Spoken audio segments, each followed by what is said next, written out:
Welcome to wishful ಅಡುಗೆ ಮನೆ. ಇವತ್ತು ಟೊಮೊಟೊಯಿಂದ ಒಂದು ಸೂಪರ್ ಆಗಿರೋ ರೆಸಿಪಿನ ಮಾಡೋಣ. ಮನೆಯವರೆಲ್ಲ ಇಷ್ಟಪಟ್ಟು ತಿನ್ನೋಂಥ ರೆಸಿಪಿ ಹೇಗೆ ಮಾಡೋದು ಅಂತ ನೋಡೋಣ ಬನ್ನಿ. ನೋಡಿ, ಮೊದಲಿಗೆ ಒಂದು ಪ್ಯಾನ್ನ ತೊಗೊಂಡು 2 ಕಪ್ ಆಗುವಷ್ಟು ನೀರನ್ನು ಸೇರಿಸ್ಕೊಬೇಕು. ನಾವು 1 ಕಪ್ ರವೆಗೆ 2 ಕಪ್ಪಿನ ಅಳತೆಯಲ್ಲಿ ನೀರನ್ನು ಹಾಕೋಣ. ಇದಕ್ಕೇ ನೋಡಿ, ರುಚಿಗೆ ತಕ್ಕಷ್ಟು ಉಪ್ಪು, ಒಂದು ಅರ್ಧ ಸ್ಪೂನ್ ಆಗುವಷ್ಟು ಎಣ್ಣೆ ಕೂಡ ಸೇರಿಸ್ಕೊಳ್ಳೋಣ. ಹಾಗೆಯೇ ಚಿಲ್ಲಿ ಫ್ಲೇಕ್ಸ್ ಕೂಡ ಸೇರಿಸ್ಕೊಂಡು ಚೆನ್ನಾಗಿ ಕುದಿ ಬರೋ ತನಕ ನಾವು ಇದನ್ನು ಕುದಿಸ್ಕೊಬೇಕು. ನೋಡಿ, ಎಷ್ಟು ಚೆನ್ನಾಗಿ ಕುದೀತಾ ಇದೆ. ಈ ಟೈಮಲ್ಲಿ ನಾವು ರವೆನ ಹಾಕೋಣ. ನೋಡಿ, ಈ ಥರ ಚೆನ್ನಾಗಿ ಕೈ ಆಡಿಸ್ಕೋಬೇಕು. ರವೆ ನೀರನ್ನು ಚೆನ್ನಾಗಿ ಎಳ್ಕೊಳುತ್ತೆ. ಮೀಡಿಯಮ್ ಫ್ಲೇಮಲ್ಲಿ ಇಟ್ಕೊಂಡು ಚೆನ್ನಾಗಿ ತಿರುಗಿಸ್ಕೊಳ್ಳೋಣ. ನೋಡಿ, ಎಷ್ಟು ಚೆನ್ನಾಗಿ ನೀರು ಎಳ್ಕೊತಾ ಇದೆ. ನೋಡಿ, ಇವಾಗ ಲೋ ಫ್ಲೇಮಲ್ಲಿ ಇಟ್ಕೊಂಡು ಒಂದು 3 ನಿಮಿಷ ಇದನ್ನು ಬೇಯಿಸ್ಕೊಳ್ಳೋಣ. ನೋಡಿ, ಇವಾಗ 3 ನಿಮಿಷ ಆಗಿದೆ. ಇದನ್ನು ಪಕ್ಕಕ್ಕೆ ತಣ್ಣಗೆ ಹಾಕಿಟ್ಟು ನೆಕ್ಸ್ಟ್ ಏನು ಮಾಡೋದು ನೋಡೋಣ ಬನ್ನಿ. ನೋಡಿ, ಒಂದು ಸಣ್ಣ ಪ್ಯಾನ್ನ ತೊಗೊಂಡಿದ್ದೀನಿ. ಅದಕ್ಕೆ ಒಂದು 2 ಸ್ಪೂನ್ ಆಗುವಷ್ಟು ಎಣ್ಣೆನ ಸೇರಿಸ್ಕೊಳ್ಳೋಣ. ಇವಾಗ ಇದಕ್ಕೇನೆ ಉದ್ದಾಗಿ ಕಟ್ ಮಾಡಿರೋಂಥ ಈರುಳ್ಳಿನ ಸೇರಿಸ್ಕೊಳ್ಳೋಣ. ನೋಡಿ, ಈರುಳ್ಳಿ ಚೆನ್ನಾಗಿ ಸ್ವಲ್ಪ ಫ್ರೈ ಆಗಬೇಕು.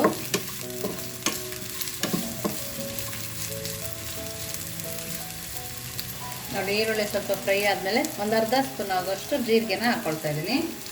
ಹಾಗೆಯೇ ಬೆಳ್ಳುಳ್ಳಿ ನೋಡಿ, ಇಷ್ಟನ್ನು ಹಾಕಿ ಮೀಡಿಯಮ್ ಫ್ಲೇಮಲ್ಲಿ ಇಟ್ಟು ಫ್ರೈ ಮಾಡ್ಕೊಳ್ಳೋಣ. ನಮ್ಗೆ ಇದಕ್ಕೆ ಒಣಮೆಣಸಿನ್ಕಾಯಿ ಬೇಕಾಗುತ್ತೆ. ಇದಕ್ಕೆ ಒಣಮೆಣಸಿನ್ಕಾಯಿ ರುಚಿ ಕೊಡೋದು. ಹಸಿಮೆಣಸಿನ್ಕಾಯಿ ಹಾಕಿದರೆ ಅಷ್ಟು ಟೇಸ್ಟ್ ಬರಲ್ಲ. ನಿಮ್ಮ ಖಾರಕ್ಕೆ ಅನುಗುಣವಾಗಿ ಒಣಮೆಣಸಿನ್ಕಾಯಿನ ಹಾಕ್ಕೋಬೋದು. ನೋಡಿ, ಮೆಣಸಿನ್ಕಾಯಿ ಕೂಡ ಫ್ರೈ ಆಗಿದೆ ಅಲ್ಲ. ಇವಾಗ ಟೊಮೊಟೊನ ಹಾಕೋಣ. ಟೊಮೊಟೊ ಕೂಡ ಸಾಫ್ಟ್ ಆಗೋ ತನಕ ನಾವು ಬೇಯಿಸ್ಕೊಬೇಕು. ಉಪ್ಪನ್ನು ಸೇರಿಸ್ಕೊಳ್ಳೋಣ. ನಾವು ಉಪ್ಪು ಹಾಕೋದ್ರಿಂದ ಟೊಮೊಟೊ ಬೇಗ ಸಾಫ್ಟ್ ಆಗುತ್ತೆ, ರುಚಿ ಕೂಡ ಚೆನ್ನಾಗಿರುತ್ತೆ. ಟೊಮೊಟೊ ಸಾಫ್ಟ್ ಆಗ್ತಿದ್ದಂಗೆ ಕೊತ್ತಂಬರಿ ಸೊಪ್ಪನ್ನು ಸೇರಿಸ್ಕೊಳ್ಳೋಣ. ಇವಾಗ ಸ್ವಲ್ಪನೇ ನೀರನ್ನು ಹಾಕ್ಕೊಂಡು ಟೊಮೊಟೊ, ಈರುಳ್ಳಿ ಎಲ್ಲದೂ ಬೇಯೋ ಥರ ನಾವು ಬೇಯಿಸ್ಕೊಂಬರೋಣ. ಒಂದು 3 ನಿಮಿಷ ಸಾಕಾಗುತ್ತೆ. ನೋಡಿ, ಇದನ್ನು ನೀಟಾಗಿ ಬೇಯಿಸ್ಕೊಂಡು ಬರೋಣ. ನೋಡಿ, ಇವಾಗ ನೀರು ಹಾಕಿದ್ಮೇಲೆ ಟೊಮೊಟೊ, ಒಣಮೆಣಸಿನ್ಕಾಯಿ, ಕೊತ್ತಂಬರಿ ಎಲ್ಲ ಸ್ವಲ್ಪ ಸಾಫ್ಟ್ ಆಗಿದೆಯಲ್ಲ.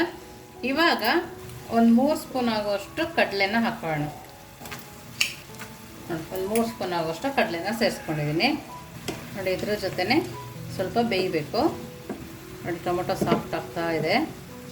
ಸ್ವಲ್ಪ ನೀರು ಕಮ್ಮಿ ಆಗೋ ತನಕ ನಾವು ಇದನ್ನು ಬೇಯಿಸ್ಕೊಳ್ಳೋಣ.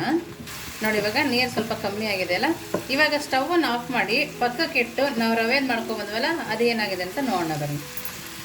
ನೋಡಿ, ರವೆನಲ್ಲಿ ಮಾಡ್ಕೊಂಬಂದ್ವಲ್ಲ, ಎಷ್ಟು ಗಟ್ಟಿಯಾಗಿದೆ. ನೋಡಿ, ನೀರು ಚೆನ್ನಾಗಿ ಎಳ್ಕೊಂಡಿದೆ. ಇದು ಇನ್ನೂ ಸ್ವಲ್ಪ ಬಿಸಿ ಇರುತ್ತೆ. ಕೈ ಹಾಕೋಕ್ಕೂ ಮುಂಚೆ ತಣ್ಣಗಿದೆಯಾ ಬಿಸಿ ಇದೆ ನೋಡ್ಕೊಳ್ಳಿ. ನೋಡಿ, ಇವಾಗ ಇದನ್ನು ಚೆನ್ನಾಗಿ ನಾದ್ಕೊಬೇಕು. ಕೈಗೆ ಸ್ವಲ್ಪ ನೀರು ಹಾಕ್ಕೊಂಡು ನಾದ್ಕೊಳ್ಳಿ, ಆವಾಗ ತುಂಬ ಚೆನ್ನಾಗಿ ಬರುತ್ತೆ. ನಾವು ಮಧ್ಯದಲ್ಲಿ ಗಂಟು ಸಿಕ್ಕರೆ ಅದನ್ನು ಕೂಡ ನೀಟಾಗಿ ಒಟ್ಕೊಂಡು ಮಾಡ್ಕೋಬೇಕು. ನೋಡಿ, ಈ ಥರ ಕೈಯಲ್ಲಿ ಚೆನ್ನಾಗಿ ನಾದ್ಕೊಬೇಕು. ಕೈಗೆ ಸ್ವಲ್ಪ ಎಣ್ಣೆ ಸರಕೊಂಡು ಕೂಡ ನಾದ್ಕೋಬೋದು. ಚಿರೋಟಿ ರವೆಲಾದರೂ ಚೆನ್ನಾಗಿ ಬರುತ್ತೆ, ಉಪ್ಪಿಟ್ಟಿನ ರವೆಲಾದರೂ ಚೆನ್ನಾಗಿ ಬರುತ್ತೆ. ಚಿರೋಟಿ ರವೆಲಿ ಮಾಡ್ತಾಯಿದ್ದೀನಿ. ನೀವು ಉಪ್ಪಿಟ್ಟಿನ ರವೆಲಿ ಮಾಡಿದ್ರೂ ಸ್ವಲ್ಪ ಒಂದು 2 ಸ್ಪೂನ್ ಆಗುವಷ್ಟು ನೀರನ್ನು ಜಾಸ್ತಿ ಹಾಕೊಂಡ್ರೆ ಸಾಕಾಗತ್ತೆ. ಅದು ಕೂಡ ಚೆನ್ನಾಗಿ ಬರುತ್ತೆ. ಇಷ್ಟು ಚೆನ್ನಾಗಿ ನಾದ್ಕೊಬೇಕು. ನೋಡಿ, ನಾದ್ಕೊಂಡಾದ್ಮೇಲೆ ನೆಕ್ಸ್ಟ್ ಏನು ಮಾಡೋದು ನೋಡೋಣ ಬನ್ನಿ. ನೋಡಿ, ಕೈಗೆ ಸ್ವಲ್ಪ ಎಣ್ಣೆ ಹಾಕ್ಕೊಂಡಿದ್ದೀನಿ. ನೋಡಿ, ಈ ಥರ ಎಣ್ಣೆ ಹಾಕ್ಕೊಂಡು ಒಂದು ಉಂಡೆ ಥರ ಮಾಡ್ಕೊಳ್ಳೋಣ. ಈ ಥರ ರಿಂಗ್ ಥರ ಮಾಡ್ಕೊಳ್ತಾ ಇದ್ದೀನಿ. ನಿಮ್ಗೆ ಯಾವ ಶೇಪ್ ಬೇಕೋ ಆ ಶೇಪ್ ಕೂಡ ಮಾಡ್ಕೋಬೋದು. ನೋಡಿ, ನಾನು ಎಲ್ಲದನ್ನು ಇದೇ ಥರ ಮಾಡ್ಕೊಳ್ತೀನಿ.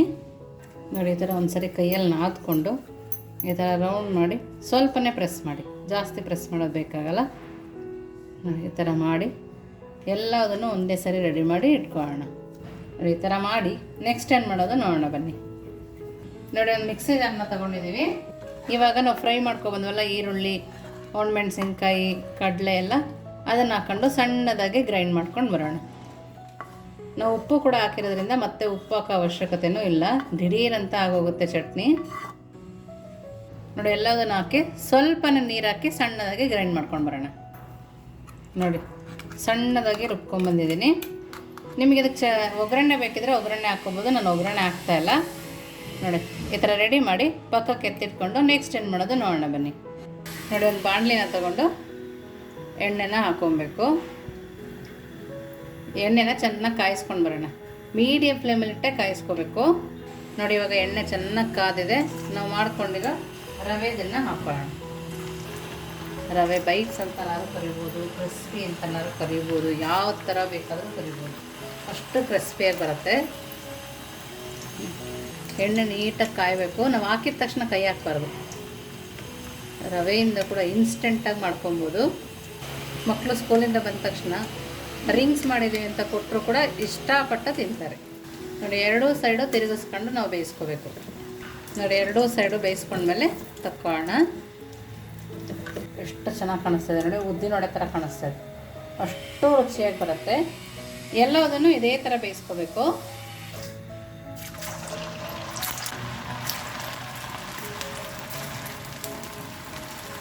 ನೋಡಿ ಇವಾಗ ರೆಡಿ ಇದೆ. ನೋಡಿ ಎಲ್ಲದನ್ನು ಅದೇ ಥರ ಬೇಯಿಸ್ಕೊಂಡು ಬಂದಾಗಿದೆ. ಈಗ ನೆಕ್ಸ್ಟ್ ಏನು ಮಾಡೋದು ನೋಡೋಣ ಬನ್ನಿ. ನೋಡಿ ನಾವು ಈರುಳ್ಳಿ ಟೊಮೊಟೊ ಚಟ್ನಿ ಮಾಡ್ಕೊಂಡ್ವಲ್ಲ, ಅದು ಕೂಡ ರೆಡಿ ಇದೆ.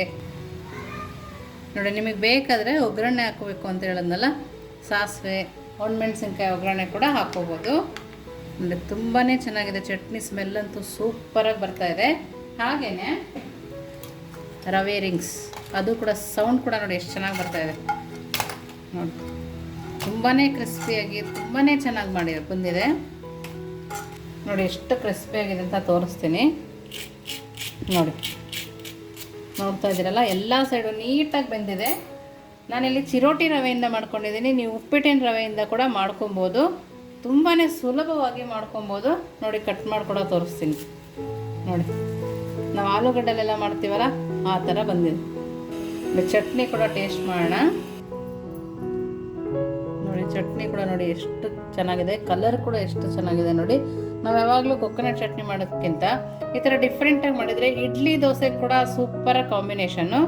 ನೋಡಿರಿ ಟೇಸ್ಟ್ ತುಂಬ ಅಂದರೆ ತುಂಬಾ ಚೆನ್ನಾಗಿದೆ. ನೀವು ಒಂದ್ಸರಿ ಮನೇಲಿ ಮಾಡಿ ಹೇಗಿತ್ತು ಅಂತ ವಿಶ್ಫುಲ್ ಅಡುಗೆ ಮನೆಗೆ ಕಮೆಂಟ್ ಮಾಡೋದನ್ನು ಮರಿಬೇಡಿ. ನೀವಿನ್ನೂ ನಮ್ಮ ಚಾನಲ್ ಲೈಕ್ ಮಾಡಿಲ್ಲ ಅಂದರೆ ಲೈಕ್ ಮಾಡಿ, ಶೇರ್ ಮಾಡಿ, ಸಬ್ಸ್ಕ್ರೈಬ್ ಮಾಡಿ. ವಿಶ್ಫುಲ್ ಅಡುಗೆ ಮನೆಗೆ ಥ್ಯಾಂಕ್ ಯು.